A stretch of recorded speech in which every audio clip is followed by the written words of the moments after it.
were not many people who understood just how broad his interests were and how supportive he was of an astonishingly wide range. For decades, Prince Philip and Queen Elizabeth showed unwavering support and love for each other. However, after 70 years of marriage, Prince Philip made a shocking decision. He no longer wanted to live with the Queen. This unexpected move left the public wondering what went wrong. Was this decision personal, or was there more to the story? For years, the truth remained a mystery.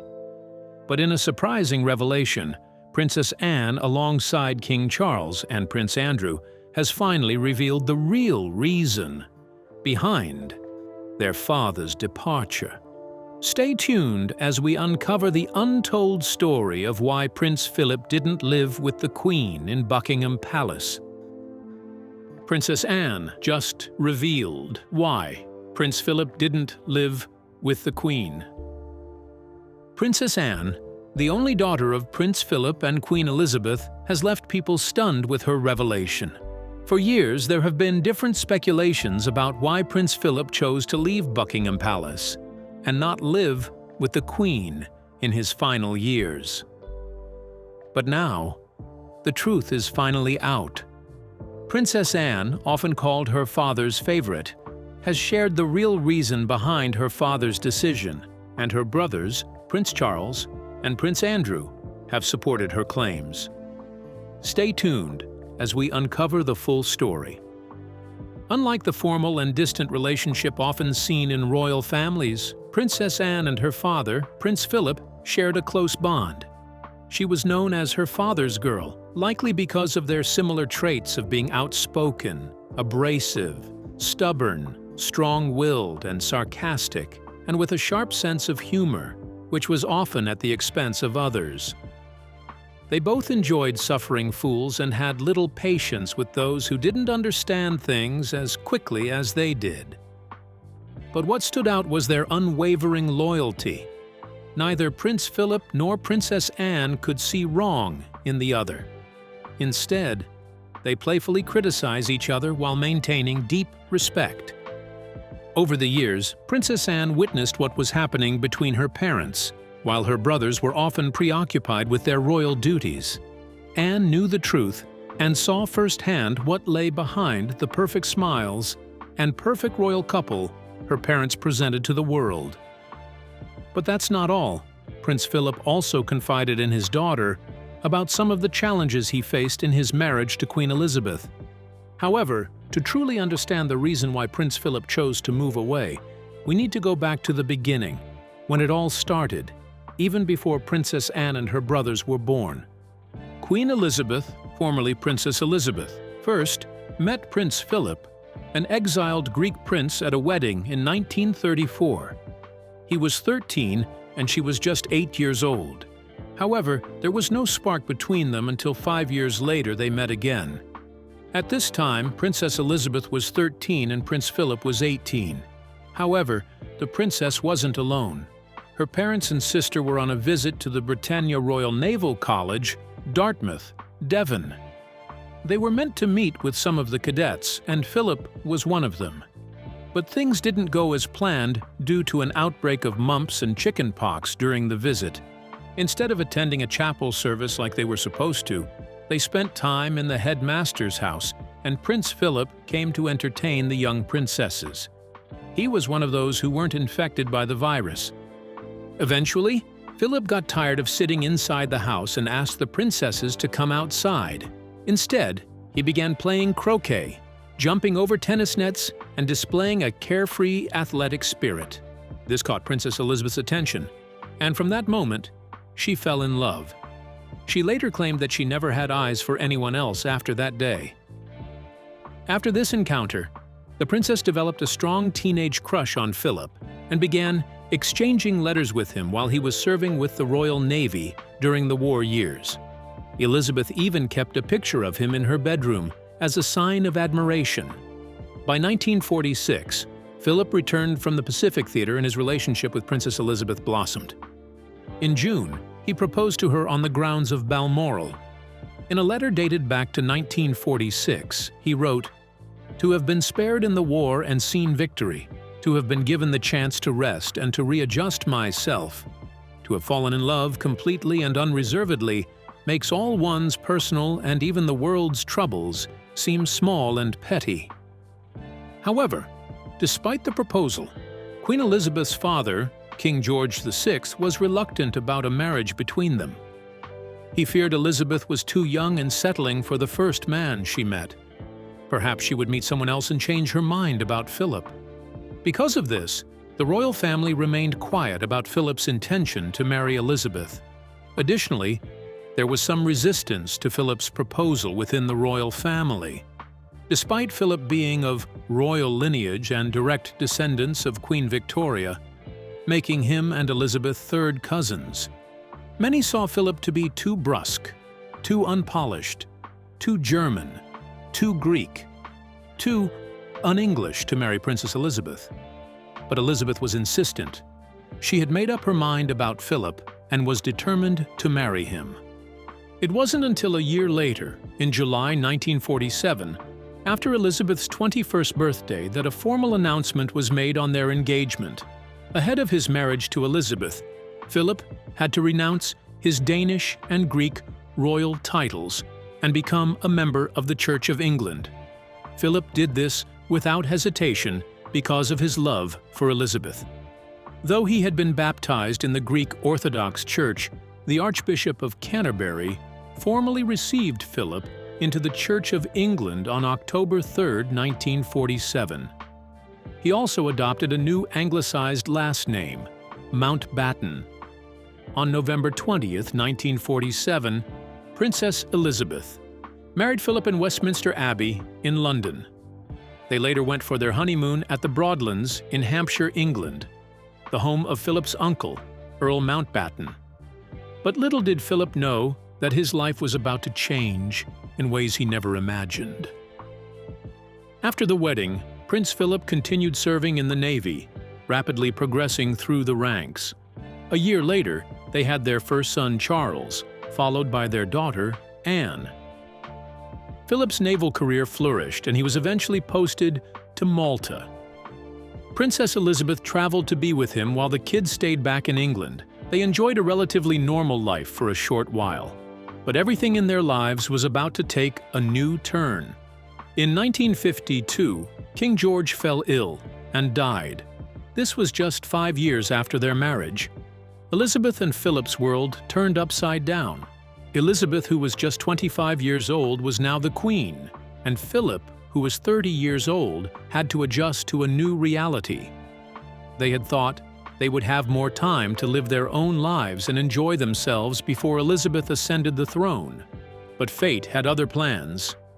Now Elizabeth was going to become queen while her husband Philip, what was he to become?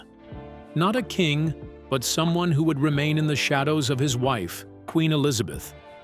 Although this was known all along, this was going to affect their whole relationship. Elizabeth's succession meant he had to give up any ambitions he might have had within the Royal Navy. For a man used to commanding ships, suddenly being relegated to a supporting role could not have been easy. And let's not forget, this was the 1950s, a time when it was extremely rare for a husband to be outranked and controlled by his wife.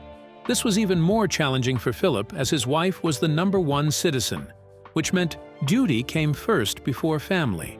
This marked the beginning of a lifelong struggle for Philip, one that would eventually influence his decision to live apart from the Queen in his later years.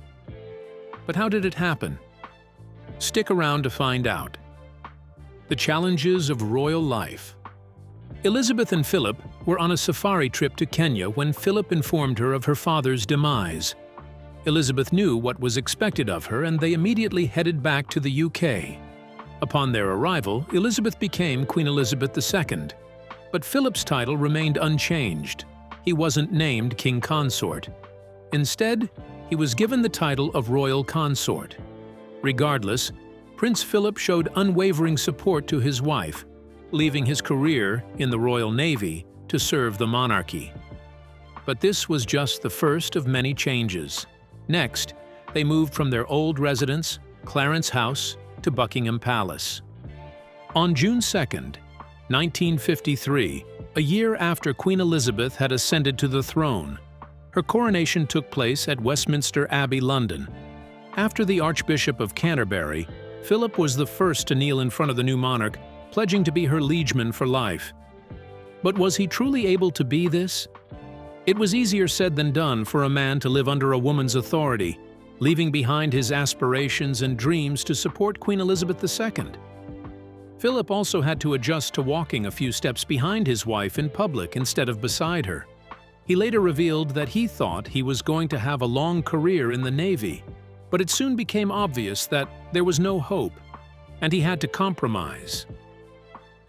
Philip accepted his new reality and tried to make the best of it. However, early conflicts arose between Elizabeth and Philip after she became queen. One of the most notable disputes happened when Philip's uncle, Louis Ducky Mountbatten, declared, "The House of Mountbatten now reigns in England." This implied that since Queen Elizabeth was married, her royal children would bear her husband's surname.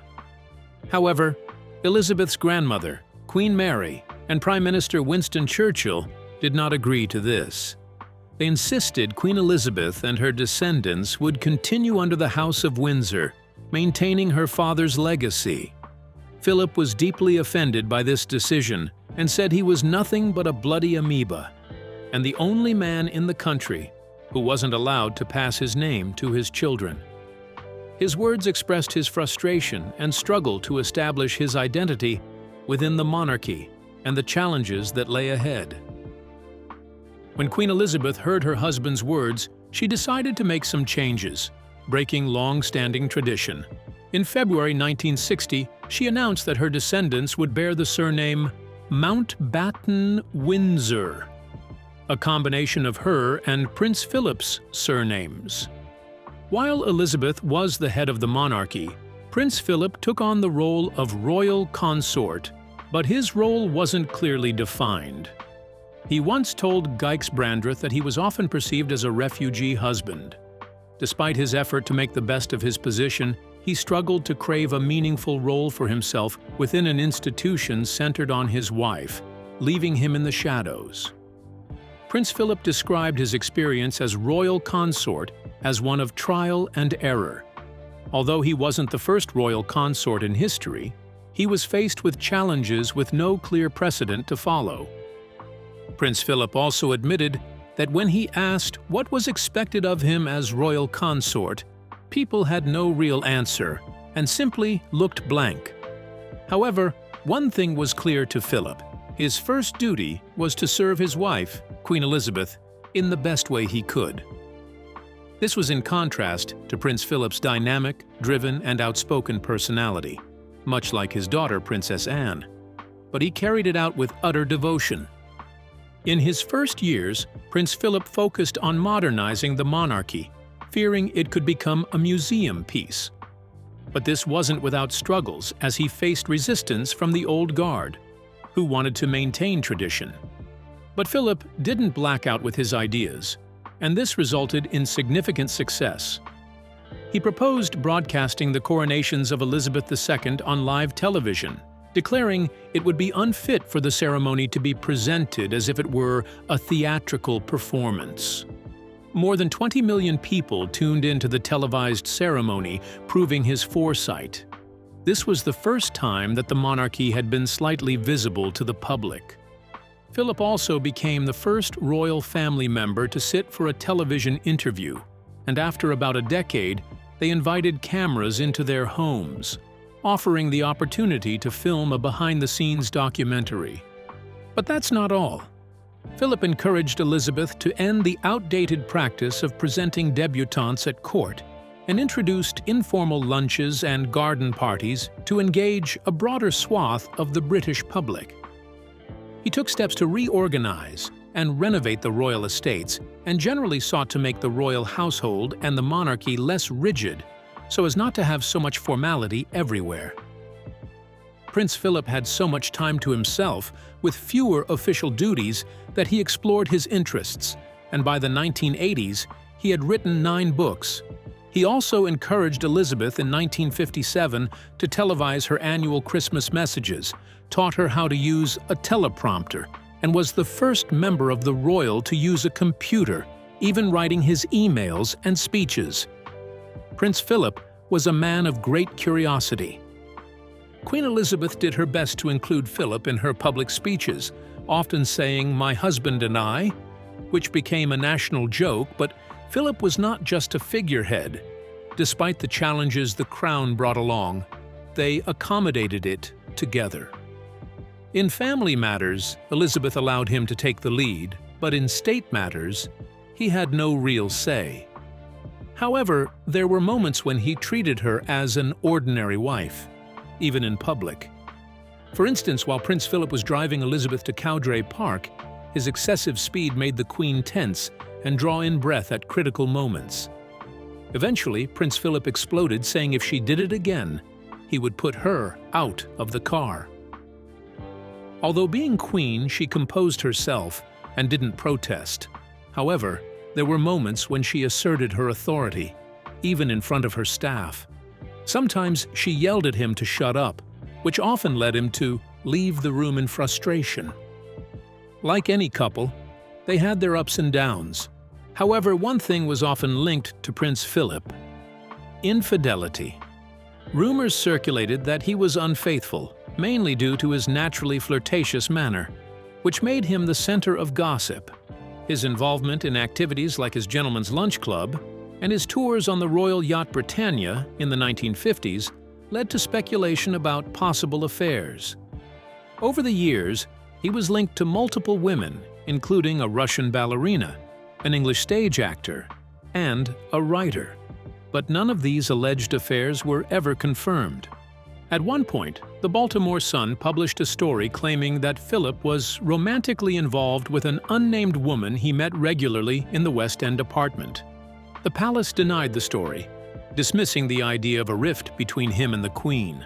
Prince Philip also addressed the rumors, sarcastically asking if anyone had ever seen him go anywhere without a police escort accompanying him, implying such affairs would have been impossible. However, royal biographer Sarah Bradford had a different view. In her biography of Elizabeth, she claimed that since the alleged affair in the mid-1950s, Philip had learned to be more discreet, conducting his flirtatiousness in elite circles, grand enough to protect him from the paparazzi and the tabloids. Despite all the rumors and speculations, no infidelity was ever confirmed. Instead, what has been consistently evident was Philip's devotion to Queen Elizabeth. During their 50th wedding anniversary, Queen Elizabeth described him as her strength and stay throughout the years. A fitting start to the celebrations. On the eve of their golden wedding anniversary, the Queen and Prince Philip attended a banquet hosted by London's Lord Mayor. Someone to whom they owed more than they would ever claim, or they shall ever know. Queen Elizabeth and Prince Philip went on to celebrate their diamond and platinum anniversary, with Elizabeth always expressing gratitude for his unwavering support and love. But in 2017, something happened that led to a major change in their relationship. After over 70 years of marriage, Queen Elizabeth and Prince Philip decided to live apart. What could have led to this decision? Keep watching to find out. Prince Philip and Queen Elizabeth separated. In May 2017, Prince Philip announced his retirement from public life. Finally tonight, Queen Elizabeth's husband, Prince Philip, officially retires. It comes after 7 decades in the public eye. However, he didn't retire until August 2nd, 2017, after attending his final royal engagement with the Royal Marines at age 96. Buckingham Palace released a statement that the Duke of Edinburgh would no longer undertake his public engagement, though he may choose to attend certain events alongside the Queen. But this rarely happened as Prince Philip was involved with something else. After his retirement, he moved from Buckingham Palace to Wood Farm on the Sandringham estate, a place known as the former home of Prince John, the epileptic youngest son of George V and Queen Mary, who lived there in quiet seclusion with his devoted nurse, Lala Bill, until he died at age 13 in 1919. But why did Prince Philip choose to live here? In a 2011 interview, Prince Philip, then 90, stated that he wanted to enjoy himself. Though he didn't retire until he was 96, this decision had the full approval of the Queen, who knew how supportive Philip had been, and that he wanted to have time for himself.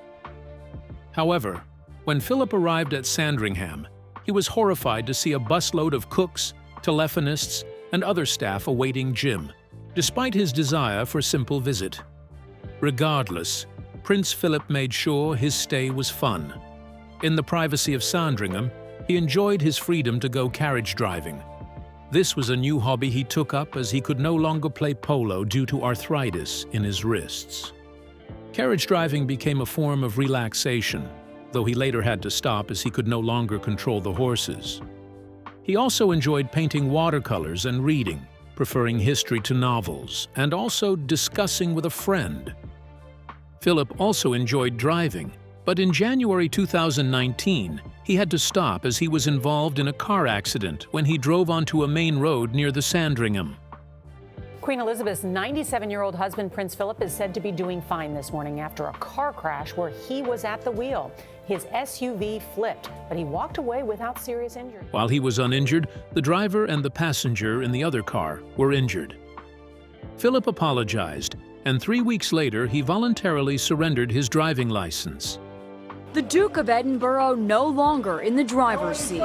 Buckingham Palace today confirming the 97-year-old decided to voluntarily surrender his license. However, he was still allowed to drive around private estates and was seen behind the wheel of Windsor Castle in April 2019. However, what was meant to be a short visit to Wood Farm turned into a longer visit. Philip didn't return to the palace. This was because he knew he would still try to be involved with royal life, despite his retirement. Instead, he embraced the peaceful life at Wood Farm Cottage. But this arrangement meant he and the Queen would spend long periods apart. However, they spoke daily on the phone, sharing how their day went, and the Queen and other members also visited Wood Farm to spend time with him. However, despite Prince Philip's retreat from public life, he attended important occasions, including the 2018 royal wedding of Prince Harry, Princess Eugenie, Lady Gabriella Windsor, and Princess Beatrice. But as time passed, he began to lose his longtime friends, one of the burdens of living a long life. Within a year, Philip lost 3 of his friends, and more people he had known passed away, including his valet of 40 years. However, Prince Philip remained remarkably fit and agile for his age, although his short-term memory began to fail him as he was approaching 100 years. While everyone was excited, Philip wasn't excited about his coming birthday. He disliked the fuss and attention. Philip also traveled around. He was usually at Windsor during the Easter Court and on weekends at Broadlands with Queen Elizabeth. He enjoyed Balmoral less in his later years, cutting his visits short in 2019 and 2020, and returning to Wood Farm. In 2020, the Queen accompanied him to Sandringham, where Prince Charles came over to see them, a reversal of roles. However, their visit was usually short, as the Queen had to return to attend to state matters. However, something unexpected happened that brought Queen Elizabeth and Prince Philip to live together. COVID-19. During the COVID-19 pandemic, the lockdown was announced in March 2020. Prince Philip joined Queen Elizabeth at Windsor, entering what was jokingly called HMS Bubble. They stayed in touch with family by Zoom, and on July 22nd, Philip made a memorable final public appearance, stepping into the quadrangle in Windsor Castle to hand over his post as Colonel-in-Chief of the Rifles to the Duchess of Cornwall. This was the last time he appeared before the camera. In January 2021, Philip and Elizabeth were vaccinated against COVID-19 by a household doctor at Windsor Castle. However, in February 2022, he was admitted to King Edward VII Hospital as a precautionary measure after feeling unwell. Though he walked in unaided, the public worried about his well-being. Buckingham Palace confirmed that he was responding to treatment for an infection, and he later had a successful heart procedure before being discharged. Upon returning home, the talks on his forthcoming 100th birthday took center stage. But Philip wasn't looking forward to 100. Perhaps because he knew he wouldn't reach it.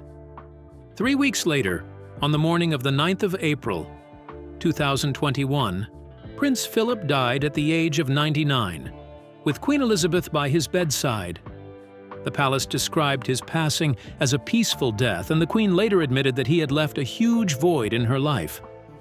Prince Philip was buried on 17th April 2021 at St. George's Chapel, Windsor Castle, temporarily interred alongside 25 other coffins, including that of George III. However, his last will wasn't read, but it was to be sealed for at least 90 years to protect the Queen's dignity and standing, as there are speculations that it might contain material harmful to the reputation of the royal family. Reflecting on Prince Philip's legacy, Princess Anne described him as her teacher, supporter, and critic. She expressed a deep admiration for him and aspired to emulate his example of a life well lived and service freely given. His ability to treat every person as an individual in their own right with their skills was a defining trait throughout his life. She also acknowledged the vital role he played in supporting Queen Elizabeth to ascend to the throne at such a young age. His unwavering support helped her to rule with confidence. Prince Charles also paid tribute to his father. He said his father had given the last 70 years of remarkable devotion to the Queen, the royal family, the country, and also the whole of the Commonwealth. He admired his father's dedication and astonishing energy in supporting his mother throughout his life.